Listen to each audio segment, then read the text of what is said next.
mais uma vez aqui, Canal Neural, eu com meu amigo professor Ronaldo Ferreira, eu, professor Antônio Marcos, fazendo aqui mais uma vez, às vezes, na livraria Vozes, e aqui estamos mais uma vez em Salvador, Bahia. Estamos aqui na rua Carlos Gomes, 698A, próximo ao edifício Garagem ao Procon, e estamos aqui mais uma vez discutindo política, que é uma coisa que é importante, as eleições estão se aproximando. E, Ronaldo, é o seguinte, eu queria começar esse bloco fazendo uma perguntinha massa para você. Mano. Só que antes da gente fazer a pergunta, eu queria te dizer o seguinte, ó, diante de um cenário como a gente está vivendo hoje, que cenário a gente tem? Olha só, a gente tem bloqueio de investimento na saúde e educação durante 20 anos, liberação de consumo de 16 agrotóxicos proibidos em vários países do mundo, políticos que incentivam o estupro, políticos que incentivam o racismo, políticos que incentivam a agressão às mulheres, políticos que incentivam a violência contra os gays, políticos que fazem parte de bancada religiosa, mas votam na reforma da Previdência mais agressiva da América Latina. Não sei onde é que está Deus nessa hora, mas assim, diante de todo esse cenário terrível que a gente está encontrando, né? De toda essa agressividade por parte, inclusive, de quem comanda o país, né? Porque, de repente, você diz assim, poxa, eu acho que o senso comum, às vezes, pensa o seguinte, pô, o cara bloqueia 20 anos de cuidado com a saúde e libera veneno na minha comida. Resumo da obra, além de tirar meus direitos trabalhistas, direito à aposentadoria, o cara quer me matar. Então não vou precisar me preocupar com a aposentadoria, porque eu vou morrer envenenado, porque não vai ter médico lá para me ajudar. Diante de um cenário como esse, o que seria para mudar uma situação tão ruim que a gente vive, de tanta agressão, tanta discórdia, o que seria o melhor na nossa busca por um bom candidato e uma boa apreciação de política individual, política partidária? Qual seria o caminho, né, que poderia fazer com que as coisas tomassem um outro contorno? Porque até onde a gente discute política, o ideal mesmo é que a política ela tenha uma questão de códigos morais a ponto do viver bem para o outro, para si. E aí você tá com a palavra, meu irmão. Acho que o primeiro problema aí é um exorcismo. Pô, exorcismo do mal. Porque, veja só, o cara veta a questão da saúde e educação, mas permite o envenenamento da população. Sim. Não quer que aí você vai linkando aí tudo que você falou, não é uma obra humana, é diabólica. Eu vou lhe dizer, a bancada ruralista, para liberar esses agrotóxicos, ficava com os cartazes lá assim, ó, melhor para você, melhor para a saúde, viver bem, comer bem. A gente não traz essas fotos aqui porque serão coisas comprometedoras demais, mas qualquer pessoa pode acessar isso na internet. Aí aquela questão que eu falando de exorcismo, levando na brincadeira, uma coisa muito séria, né? Seríssimo. Dentro da brincadeira a gente termina falando das coisas sérias. Qual é a grande proposta disso aí? Né? Você acordar a população para sair desse estado de demência. Porque é tudo permitido contra o povo. Porque você pensa assim, o que é alguém que representa outro alguém? Qual a necessidade que eu tenho de alguém que me represente para fazer o mal? É um paradoxo. Então, a primeira questão, o brasileiro precisa estar atento a isso. Perceber o mal que está sendo feito. Não posso pensar que, pô, o cara está lá, eu vou esperar ele sair, que não sei o quê. É uma coisa muito estranha. Mas, dentro disso, a primeira questão, Marquinhos, é acompanhar. Você não pode ter preguiça numa hora dessa.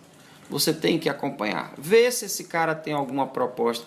Aí você vai me dizer, mas a proposta ele pode não cumprir. Mas se ele nem a proposta tem, né? Aí já começa a complicar. Segundo, esse candidato tá nessa galera barra Lucifer, que tá fazendo essa desgraça toda aí, porque já é um ponto. Não, isso é uma desgraça social, realmente. Aí primeiro eu tenho que analisar, né? Onde é que esse candidato, essa candidata se encontra no meio disso. E são muitos, viu? Depois tem outra coisa. São muitos políticos nessa corrente do mal aí. Depois tem outra coisa. Eles estão na corrente do mal porque não tem ninguém que puxe a corda deles.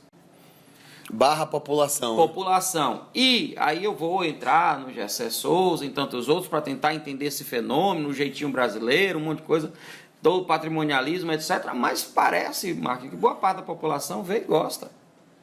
E aí a culpa é jogada, sempre foi jogada, da classe média alta no pobre, que vota errado, mas quem tem acesso à educação, conhecimento, etc., um senso crítico, se a gente pode usar dessa expressão, que eu não concordo, porque senso crítico o cara pode não saber nem ler, escrever e ter um senso crítico, mas se você tem uma educação, acesso à leitura, informação, você poderia ter isso bem mais apurado. E aí você é um asno, né? Um burro que fica reproduzindo um monte de desgraçado desse do cenário, porque tem um monte de gente que não é a primeira vez que ele está lá. Isso é que é a parte preocupante na política. Você fica perpetuando esse pessoal. Aí, de repente, você quer um salvador, uma salvadora para isso. E quando você olha o salvador, o cara, porra... Sim, o que você vai propor? Não, tem que acabar, tem que matar, tem que... Porra, bicho, você é um idiota. E as pessoas vão no mesmo pacote. Aí vai chegar em 2018 já estando, no dia da eleição o cara vai lá e vota com todo amor e carinho. Aí vem outra coisa. Você falou da questão evangélica, questão ruralista. Cristãos, pelo amor de Deus. Ser cristão é ter amor no coração. A nossa política está cheia de cristãos, cheia de ódio. Cheia de pessoas que querem matar, que querem se vingar, que querem promover uma violência sem número, porque acham que a violência vai resolver o problema todo. E já não percebe que o país já está cheio, né? Escancarado, transbordando de violência. Mas para que violência maior do que o cara mexer com o seu salário, não usar bem o imposto, os impostos, que não são poucos? Para que violência maior do que nossas crianças sem educação, provavelmente sem emprego, passando fome? Sem atendimento adequado sem atendimento hospital, né? médico, o cara... Pô, é aquela coisa lá que o Cristóvão Buarque, uma vez naquele programa Provocações, disse que o cara tá ali, toma um remédio para dor, que é o que ele pode comprar ali, e vai dormir sentindo a dor, porque ele não tem médico para atender. Porque se ele for para uma determinada fila buscar assistência, talvez ele fique até mais doente. E se ele descobre lá que tem um câncer, até fazer os exames adequados dentro do processo, ele morre. Ele morre. Então, quer dizer, pelo amor de Deus, brasileiros, tenham amor ao seu próximo. Porque na medida que você enxerga o outro também te enxerga, e essa corrente do bem vai fazer com que nós possamos ser patriotas, Marquinhos. Amor ao Brasil é não deixar que ladrões, essas ratazanas continuem roubando o Brasil. Esses cartões corporativos que gastam dinheiro do seu imposto. São 12 bilhões para os caminhoneiros que eles não querem ceder, que foi aquela polêmica toda, mas são mais de 20 bilhões em cartões corporativos e isso é absurdo. Sem isso falar é absurdo. em tanto auxílio, absurdo. Auxílio moradia, auxílio roupa, auxílio não paletó. Sei o quê. E o povo morrendo nas filas dos hospitais, nos transportes públicos inadequados, que são caros, não são baratos, o povo paga aquilo ali. Seus filhos sem educação. Porque aí a gente já passou vários vídeos falando sobre o valor do conhecimento, para ver se as pessoas, muitas vezes, começam a ter esse amor do conhecimento, para que abram os olhos e enxerguem quem está vivendo uma cegueira. Mas o que moral, isso está passando para a questão política. Também acho. Essa questão de desconhecer os fatos que levam a sociedade a ficar do jeito que ela está, leva o cara a fazer pensamentos muito superficiais. A gente vê muita superficialidade na política. Pô, tem um cara que diz assim, não, eu sou a favor que libere arma para o cidadão, porque não é justo o bandido com arma e o cidadão sem arma. Mas o que o cara não pensa é que o justo também é o bandido sem arma. Aliás, é por isso que ele é chamado de bandido. Marginal. Porque ele está com armas de forma ilegal, roubando, traficando. Só que o problema, gente, é que você diz assim, não, eu tenho que descer até esse nível aí, eu tenho que ter a minha arma também. É você se colocar numa posição que você execra. E o pior, acabar por uma falta de conhecimento, por um implante de ignorância, cometendo as mesmas atrocidades sem os objetivos, por uma simples questão de discórdia, de convívio. É porque, me desculpe, Marquinhos, mas muita gente que defende essas ideias tem uma mesma mentalidade de crime que o outro, só que baseado na ideia de que eu sou um cidadão do bem e o outro não é. Mas os dois estão matando. Na mesma sintonia, né? Sendo que um está matando com a justificativa de defender, que se for para defender, é claro que o amor, a vida, a legítima defesa é algo. Mas é pensar assim, se policiais treinados morrem portando armas, eu, que não tenho metade desse treinamento, desse conhecimento, vou conseguir me defender bem. E aí é cegar para outra coisa, achar que boa parte da população é composta de pessoas normais psicologicamente, que não vão usar essas armas de maneira ilegal, ilícita, que não vão usar da sua passionalidade para matar um outro cidadão, que eu uso uma expressão muito forte hoje, cidadão de bem, né? Se tornou uma coisa depreciativa ser cidadão de bem no Brasil, né? Porque justifica assim, eu, professor Ronaldo, trabalho, pago minhas contas, sou um cidadão de bem.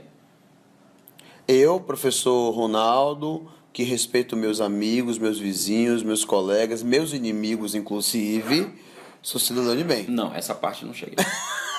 Você não percebeu. A primeira é, eu trabalho, pago meus impostos, de preferência tenho uma religião, sou um cidadão de bem.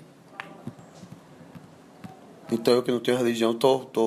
Não tem religião, não? Tô não. Vai começar com isso de novo. Ele vai começar com isso de novo, só agnóstico. Mas que coisa... Pessoal, essa conversa é sempre muito boa. A gente volta no próximo bloco com política, eleições 2018. A gente precisa falar disso, você precisa se envolver com isso, porque a gente precisa ajudar o nosso país, a gente precisa contribuir. E não é só cordão de manhã cedo trabalhando, porque todo mundo aqui trabalha, mas graças a Deus, mas é uma questão de contribuir para a sua nação, para o seu país. Isso é mais importante do que vestir camisa verde e amarela e torcer para o Brasil na Copa do Mundo. Precisamos ajudar o nosso país de forma vívida, a ajudar o nosso país escolhendo as pessoas certas, que não vão roubar, traficar, que não vão ficar utilizando cartão corporativo para justificar todos os seus delírios de grandeza e vão respeitar o imposto que o cidadão paga. Até o nosso próximo bloco. Um grande beijo para todos vocês. Professor Ronaldo, mais uma vez, Marcos, um prazer sempre inenarrável. Sempre inenarrável.